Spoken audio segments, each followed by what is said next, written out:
Britain is in paralysis. Some 1.5 million working men and women have downed tools in the general strike's first full day. The miners' lockout enters its fourth. At Bluefields on the Mosquito Coast, the cruiser Cleveland is ordered south. The State Department prepares once more to land Marines on Nicaraguan soil. In Highland Park this week, the Ford Motor Company brings in the 5-day week. 40 years past, on this very night, men at the Haymarket in this city demanded the same. 4 of them met the rope. And in Warsaw, the Skrzyński cabinet stands at the edge of failure. This is Tribune of the Plebs, the news of the day given whole. Tuesday, the 4th of May, 1926.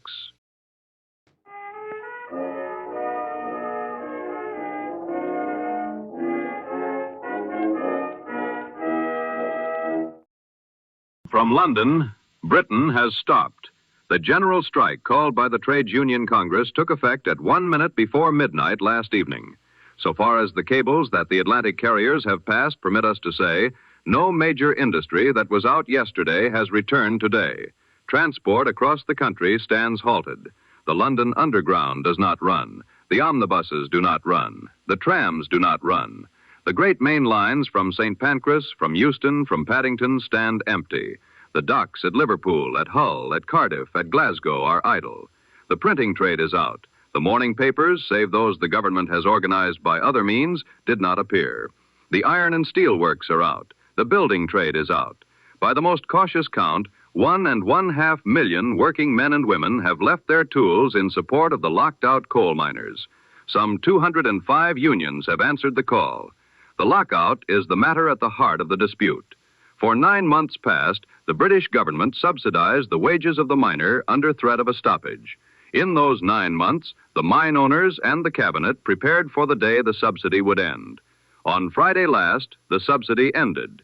On Saturday, the lockout notices went up at the pithead. The miner was informed that his wage was to be cut, his hours lengthened, his old district agreements torn up, and that if he objected, he might find his own way home from the mine. The Trades Union Congress called the strike in answer. The government of Mr. Baldwin has set the country upon emergency footing. The state of emergency was declared at the close of last week under the Act of 1920. Special constables are sworn in this morning by the thousand. Volunteers, drawn from the universities, from the clerks of the city, from those, in short, who can spare a fortnight from their own affairs, have been put behind the wheels of lorries. Soldiers have been mobilized. The fleet has been ordered into home waters. Hyde Park has been turned into a milk depot under military guard. Mr. Churchill at the Exchequer is understood to be preparing a government newspaper for the morning. Mr. Baldwin has spoken to the press. The strike, he tells the country, is no industrial dispute. It is a challenge to Parliament, a thing tending toward revolution, which the constitutional government of His Majesty cannot tolerate. Such is the formulation. The mine owner's wage notice is on the pithead. The fleet is at the docks. Voices on the left of the labor movement urged the General Council to widen the strike, to call out the engineers, the textile mills, the postal employees.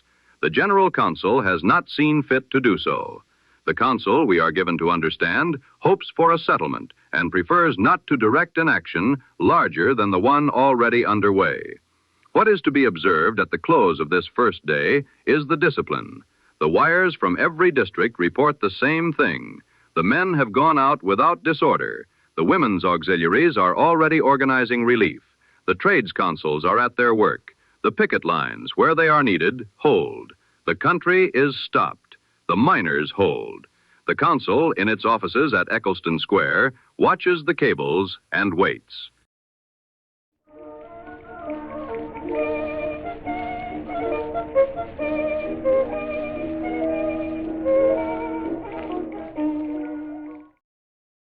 Closer to home, on Saturday last, the 1st of May, the Ford Motor Company put its great works at River Rouge and at Highland Park upon the 5-day week.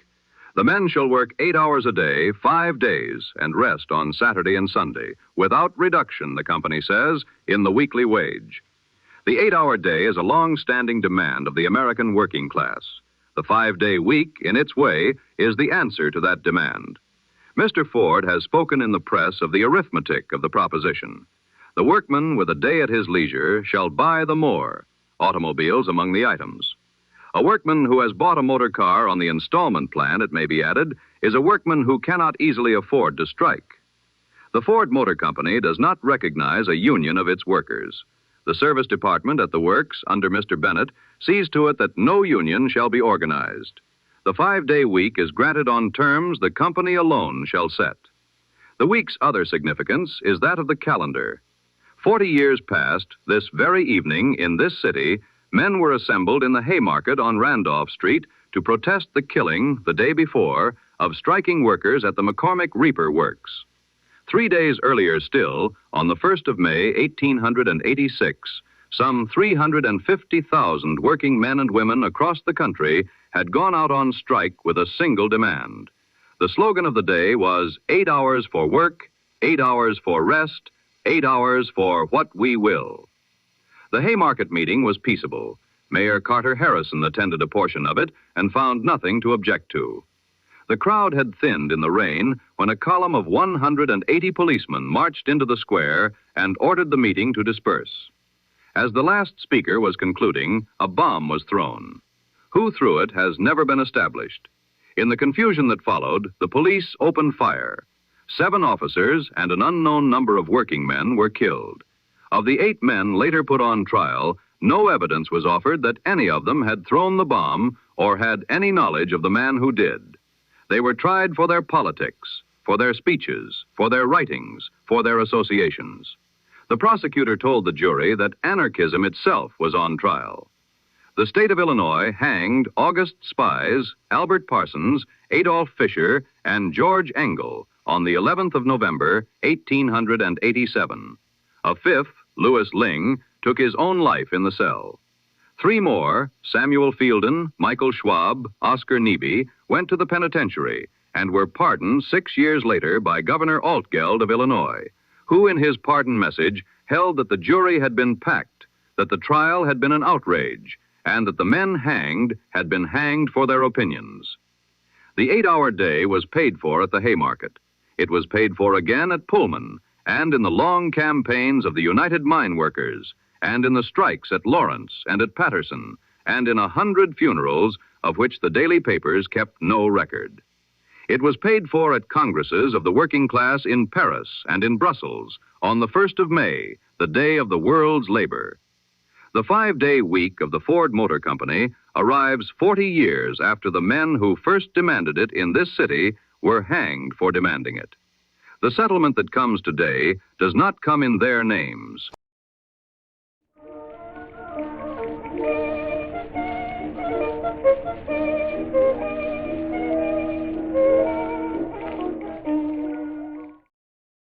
From the Mosquito Coast, the cruiser Cleveland of the United States Navy is this day ordered to Bluefields on the eastern littoral of Nicaragua. The region, with its English-speaking Creole population and its American-owned timber and banana enclaves, has these past several days seen the landing of liberal insurgent forces under General Sandoval and Moncada in arms against the conservative government of President Chamorro at Managua. The State Department gives as the reason for the Cleveland's dispatch the protection of American lives and American property. The American property at Bluefields is the property of the Standard Fruit and Steamship Company, of the Bragman's Bluff Lumber Company, and of the banana and timber concessions held under license from successive governments at Managua. The American lives are, in the main, the lives of the men who manage those concessions. The same assurance has been given at Veracruz, at Port-au-Prince, at Santo Domingo. There were, when the Marines came ashore in 1909 in support of an earlier conservative rising, the same lives and the same property requiring the same protection. The Marines did not depart Managua until the year passed. The Cleveland, by the department's calculation, shall arrive at Bluefields on the 6th. We shall hear what follows. From Warsaw, the government of Premier Alexander Skrzyński is, as we go to air, in the course of falling. The cabinet, a coalition of the left-center, has been unable to hold its budget together. The parliamentary parties cannot agree. The Polish currency is in trouble. The premier's own resignation is expected at any hour. Such a fall is, in Polish politics, a routine event. The country has had 14 cabinets since the Constitution of 1921. And the customary response is the formation of the next coalition by Mr. Vitos of the Piast Peasant Party with the Christian Democrats and the right. What is to be noted is the ground on which the present cabinet falls. There is unemployment in the cities. There is bitterness in the countryside. There is discontent among the Polish workers, which no parliamentary arithmetic in Warsaw can address. The crisis comes only days after the May Day clashes in the streets of the Polish capital, in which contingents of socialists and communists fell upon one another while the gendarmes looked on. Several workers were killed. And there is the situation at Sulejówek, the village outside Warsaw, where Marshal Józef Piłsudski has these 4 years lived in retirement. The marshal does not speak in the same. His circle speaks for him in the columns of Courier Poranny and Głos Prawdy. The legionnaire officers of the 1st Brigade who served under him in the war remain his men in their commands. The officers of the Polish army who would be pleased to take advantage of a divided Polish working class are not idle in their barracks. The cabinet shall fall. What follows the fall is the matter to be watched. From Moscow, the organs of the Communist International have called for international solidarity with the British miners. 10 days before the lockout opened the present crisis, the Executive Committee of the International had set down in its own organs a manifesto under the title, Great Events Preparing in Great Britain, a forecast of the conflict now in progress. The Red International of Labor Unions has called upon workers' organizations to refuse to handle the coal that strike-breaking ships may move and to take collections for the miners' families. The Soviet trade unions have, by all accounts, begun those collections. And from Elmhurst in this state, brief word as the broadcast closes. Eugene Debs of Terre Haute, the veteran of American socialist politics, 5 times a candidate for the presidency, a man whose name the working class of this country has known for 30 years, is at the Lindlar Sanitarium in failing health. The years in Atlanta Penitentiary, which the country was told were a punishment for his speech against the war, have left him as such years leave such men. He continues, when his strength permits, to send out the occasional public word.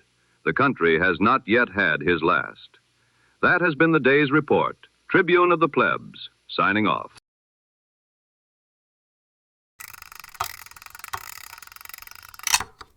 In Britain, the general strike enters its 2nd day. The country remains stopped, and a battle of a different kind has opened for the printing press itself between the Cabinet and the Trades Union Congress. In Warsaw this evening, the resignation of Premier Skrzyński is confirmed. And from Moscow, the chairman of the Communist International calls the British strike the most consequential class confrontation in any imperial country since the war. This is Tribune of the Plebs, the news of the day given whole. Wednesday, the 5th of May, 1926.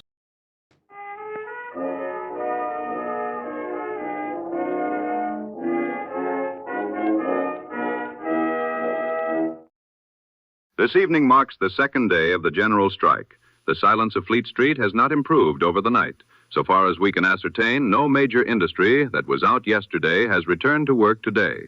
What has emerged in the last 24 hours is a contest for the printing press itself. With Fleet Street silenced by its own compositors, the government has produced its own newspaper. The first number of the British Gazette appeared on the streets of London this morning, edited under the personal direction of Mr. Winston Churchill, the Chancellor of the Exchequer. The Gazette describes the strike as an act of revolution and a constitutional outrage. The Trades Union Congress has answered with a paper of its own. The British Worker, published from the offices of the Daily Herald, was due upon the streets of London this afternoon. Its publication was held up for some hours by the intervention of the police, the compositors being kept at the type until permission was at last secured for the paper to be released. The workers' line is opposite the Gazette's. The strike, it tells the public, is a wage dispute fought to defend the miners' standard of living. The Chancellor of the Exchequer has taken personal command of a strike-breaking newspaper. The Cabinet finds it necessary to print and distribute its own propaganda by armed escort. The Metropolitan Police hold up the publication of the trade union paper at the printer's stone. Mr. Churchill has urged still firmer measures. There has been talk in the Cabinet of using the Army to operate trains and lorries, of seizing trade union funds at the bank. Mr. Baldwin, for the moment, has resisted these proposals, preferring the volunteer and the special constable to the soldier. Whether his preference holds will depend on whether the strike weakens of its own accord. On this point, the government's calculation appears to have been wrong. The miners, meanwhile, continue locked out at the pithead. It is worth setting out, in the second day of the strike, what the matter of the miners is. The British coal industry, since the end of the war, has run upon district agreements. The wages of a Yorkshire face worker and the wages of a Welsh face worker negotiated separately, with the owners pleading at every district that the markets will not bear what the men ask. The coal owners have, since the spring, demanded the abolition of those agreements in favor of a single national wage cut and the extension of the working day from 7 hours to 8. On the 30th of April, the government subsidy to the industry, by which the wages of the past 9 months had been maintained, expired by its own terms. On the 1st of May, the coal owners served lockout notices upon 1 million men. The men were to return at the lower wage and the longer day, or stay out. They stayed out. The argument is not new. In 1921, the year of the previous lockout, when the wartime nationalization of the mines was returned to private hands, the same owners broke the miners with the same demand, while the railwaymen and the transport workers, in the event known to British labor as Black Friday, declined to come to the miners' aid.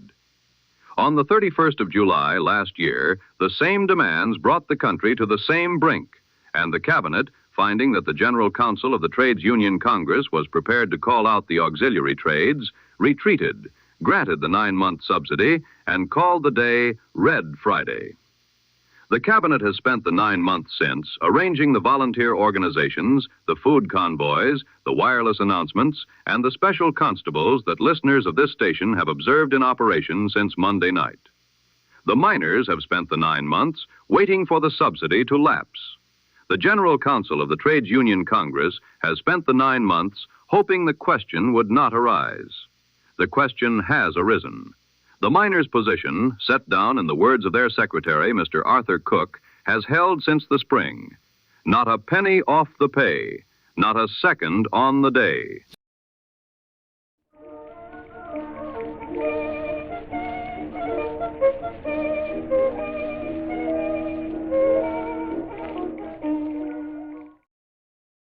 From Warsaw, Premier Skrzyński's resignation is confirmed. Consultations are underway for a new government.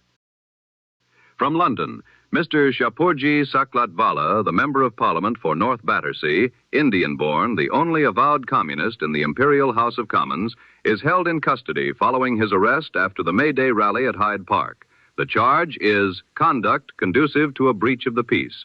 The case will be heard at Bow Street tomorrow. From Moscow this morning, Gregory Zinoviev, chairman of the Communist International, has published an article on the British strike, describing it as the most serious class confrontation in any imperial country since the war. The British workers have placed themselves by their action in the front rank of the world's revolutionary forces. Whether their leadership has done so is another question. The Executive Committee of the International has, in the same hour, issued from Moscow its own institutional manifesto upon the British events, addressed not to one party, but to the working class of every country. The text calls upon communists and labor militants alike to make of the British struggle a working class cause across every border the strike's news can cross. The Soviet trade unions have called upon every Soviet workman to give up a quarter day's wages to the relief of the locked-out British miner, and the first collections are already underway in Moscow and Leningrad. From the Soviet ports come reports that dockmen have voted to refuse any cargo bound for Britain that bears the marks of strike breaking.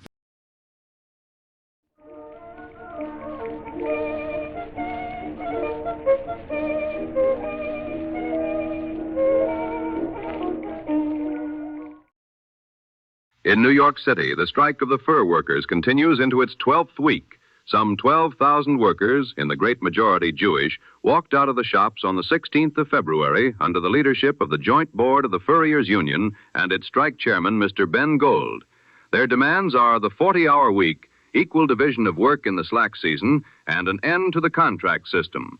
They have faced the clubs of the city police, the injunctions of the courts, hired gangsters in the employ of the manufacturers, and the editorial chorus that any strike led by communists is a strike against America itself. The strike continues. In Passaic, New Jersey, the textile strike is now in its 15th week. Some 16,000 workers, Polish, Hungarian, Italian, Slovak, in the great majority recent immigrants, and in a great many cases women, remain out at the mills. The strike is conducted by the United Front Committee under the leadership of Mr. Albert Weisbord. Relief funds are now arriving from working-class organizations across the country. It is the largest industrial action underway in the United States at this hour. That has been the full report of the day. This is Tribune of the Plebs, signing off for the night.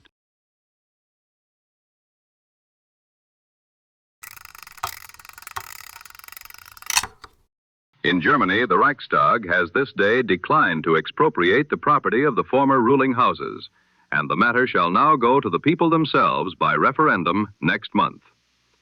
In London, the general strike enters its third day, and Mr. Shapurji Saklatvala, Indian-born communist member of parliament, has been sentenced at Bow Street to 2 months' imprisonment. And in this country, the Trade Union Educational League calls upon American labor to make common cause with the locked-out British miner. This is Tribune of the Plebs, the news of the day given whole. Thursday, the 6th of May, 1926. The German Reichstag has today declined by a vote of the right and center to enact the law that 12.5 million Germans had set their hands to demanding. The law that would have stripped from the former kings, princes, dukes, and grand dukes the wealth they have continued to draw from the German nation since the day they were turned off their thrones. In November 1918, the German Revolution put an end to the German monarchies.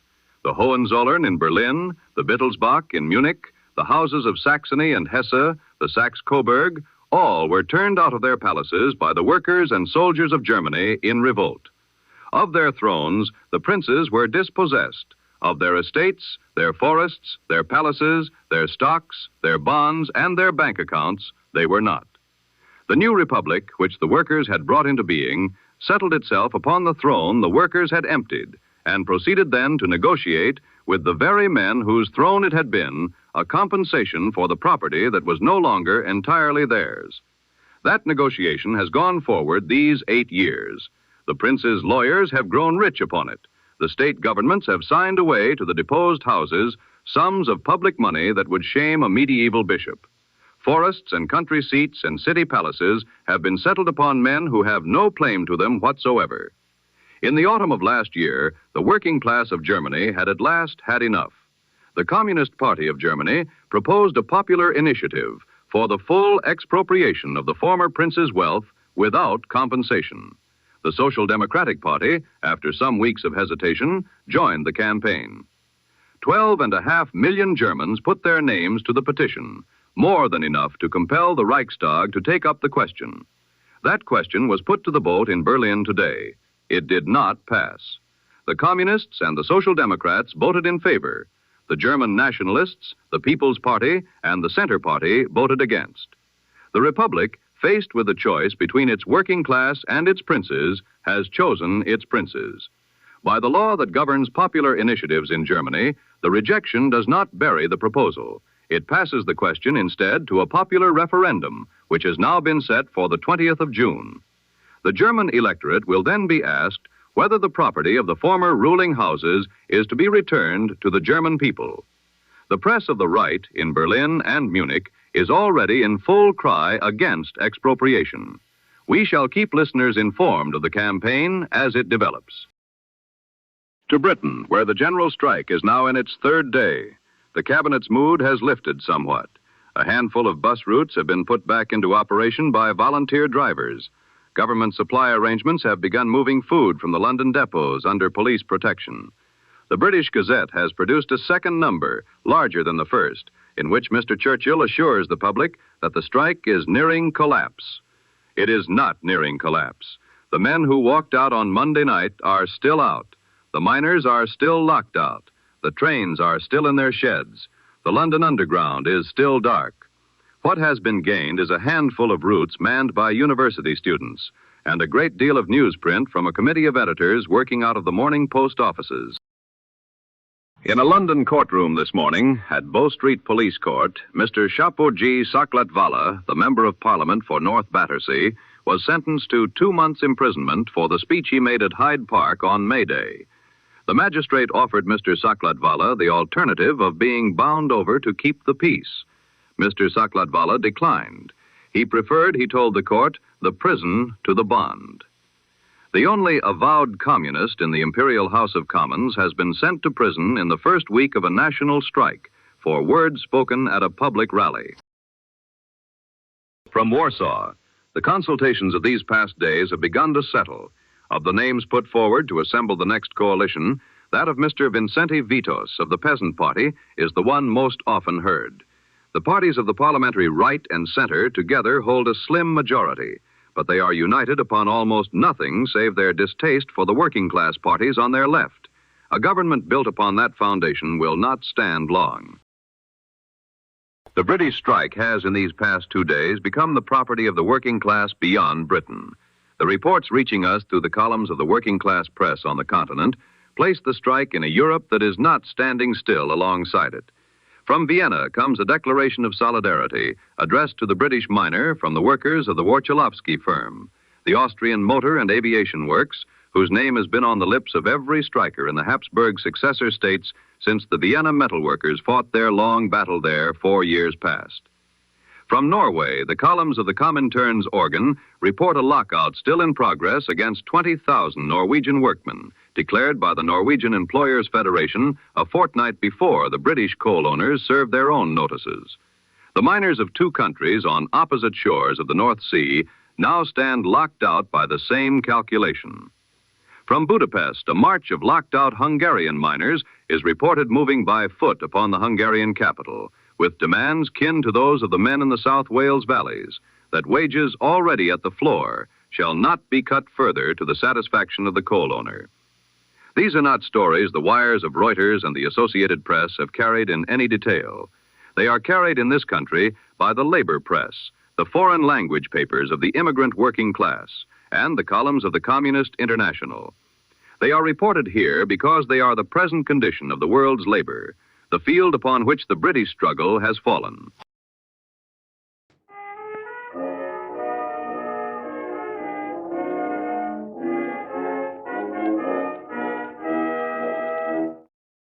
In this country today, the Trade Union Educational League, the militant labor organization led by Mr. William Z. Foster, has issued an appeal to American workers. The appeal calls upon every American workman to refuse the handling of any cargo on any dock in any rail yard that bears the marks of strike breaking against the British miner. It calls upon every union local to take up immediate collections for the relief of the locked-out miners' families. It calls upon every American worker to press upon those in the maritime trades the simple proposition that no man may, in good conscience, load coal or carry cargo in the service of the British coal owners while the British miner stands locked out at the pit gate.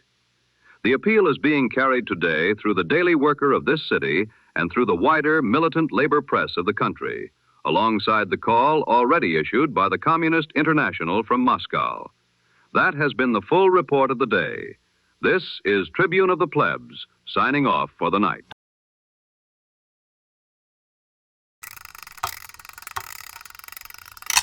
In Britain, the general strike enters its 4th day. Sir Herbert Samuel has placed before the General Council of the Trades Union Congress a formula for settlement, and the locked-out miners have signaled that they cannot accept it.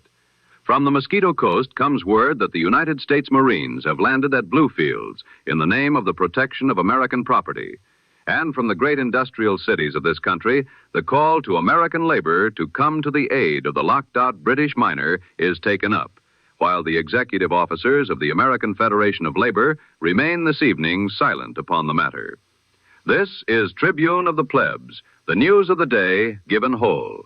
Friday, the 7th of May, 1926.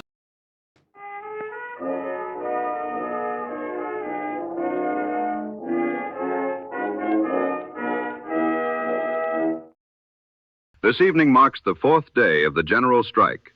The British nation is still stopped, but the politics of the dispute have today taken their first decisive turn. Sir Herbert Samuel, the Liberal politician who chaired the Royal Commission on the Coal Industry, has today placed a formula for settlement before the negotiating committee of the Trades Union Congress. Sir Herbert is at present a private citizen. The Cabinet, by every careful indication, has neither asked him to mediate nor offered to be bound by anything he proposes. The terms are these. The miners are to accept, in principle, wage reductions. A new National Wages Board is to be constituted. The reorganization of the coal industry is to proceed alongside upon some timetable the document is not specific about. The subsidy is not to be restored. The lockout notices are to stand. The General Council looks upon the formula with no small interest. Among certain of its members, those who never desired the strike to begin with and who fear what they call the political consequences of its continuation, the Samuel terms are spoken of in tones of considerable relief. The position of the Miners' Federation has been known from the first hour of the lockout and is unchanged this evening. No settlement involving wage reductions can be accepted by men who were locked out for refusing those very reductions. Mr. A.J. Cook, the miners' secretary, has stated the position in language that has by now passed into the vocabulary of every coal field in the country. Not a penny off the pay, not a second on the day. The miners did not lock themselves out. The miners did not call the general strike. To accept the Samuel terms would be to accept the very cuts in resistance to which the working class of Britain has now downed tools for 4 days running. The General Council called this strike in support of the miners. The miners are now pressed to consider terms which the General Council itself, 4 days ago, would not have offered. The fault line that has been visible since the strike began between the central apparatus, which prefers settlement, and the men at the pit head who require defense, has today opened wide enough to see through. The country, meanwhile, remains stopped. Volunteer transport increases by the day. The Cabinet's tone hardens. The miners hold.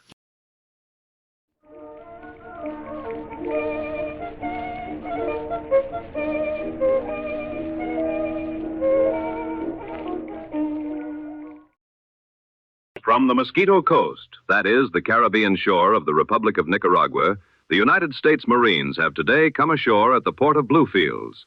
The official explanation issued by the State Department is that the lives and property of American citizens require protection in this hour of disorder, and that the Marines shall remain ashore only until such order is restored. The pattern is known well enough to anyone who has watched the Caribbean these 20 years past. Liberal insurgent forces landed 5 days ago, opening hostilities against the conservative government. Within 48 hours of that landing, the United States cruiser was upon her way. Within 5 days of that landing, the United States Marines are upon Nicaraguan soil. The American property thus protected includes the lumber and the fruit concessions of certain houses. To the eastern Mediterranean, reports from Damascus and the agricultural districts of the Ghouta speak of further French punitive action.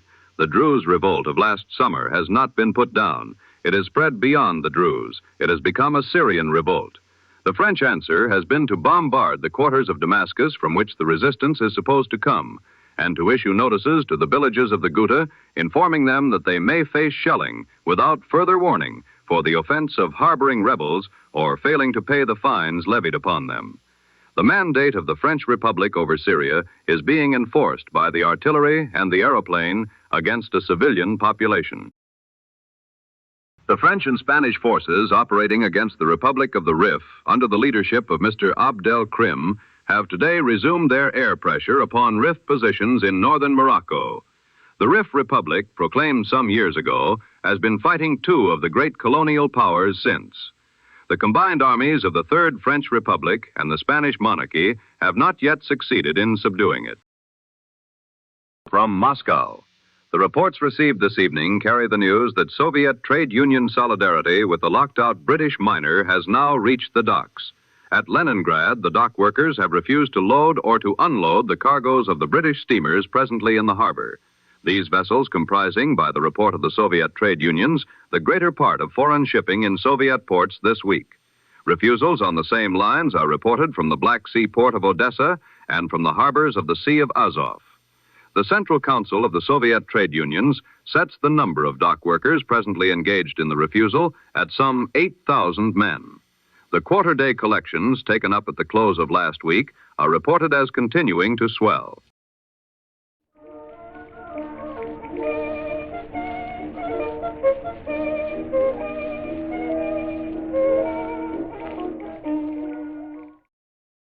Closer to home, to the question of what American labor is doing and what American labor is not doing in the matter of the British strike, now in its 7th day from the lockout and its 4th from the general stoppage. The appeal issued this week by the Trade Union Educational League has been carried forward by the militant labor of this country with such means as the militant labor of this country possesses. Meetings in support of the British miner have been reported in this city, in New York, in Pittsburgh, in Detroit, and in the lesser industrial towns of the East and the Middle West. Collections are reported underway in the needle trades locals of the great cities, in certain miners' lodges of the bituminous fields, and in cooperative associations and fraternal lodges of the foreign-born, Finnish, Jewish, Slavic, Italian, for whom the British dispute is not in any sense a foreign matter. The relief shall move through the channels already established by the international labor movement. The American Federation of Labor, under its president, Mr. William Green, has, in the 11 days since the British coal owners locked out the miner, and in the 4 days since the British workers answered with the greatest stoppage of trade in the modern history of any imperial country, issued no call to the American working class. It has issued no appeal for solidarity. It has issued no instruction to its affiliated internationals that they shall raise collections. It has issued no condemnation of any cargo bearing the marks of strike-breaking. The Federation has not condemned the British government. It has not endorsed the British strike. It has, in the matter of the most consequential labor confrontation in the English-speaking world in our lifetime, found nothing in particular to say. The militant labor of America has heard from London. The militant labor of America has answered. The Federation, this evening, is still considering. That has been the full report of the day. This is Tribune of the Plebs, signing off for the night.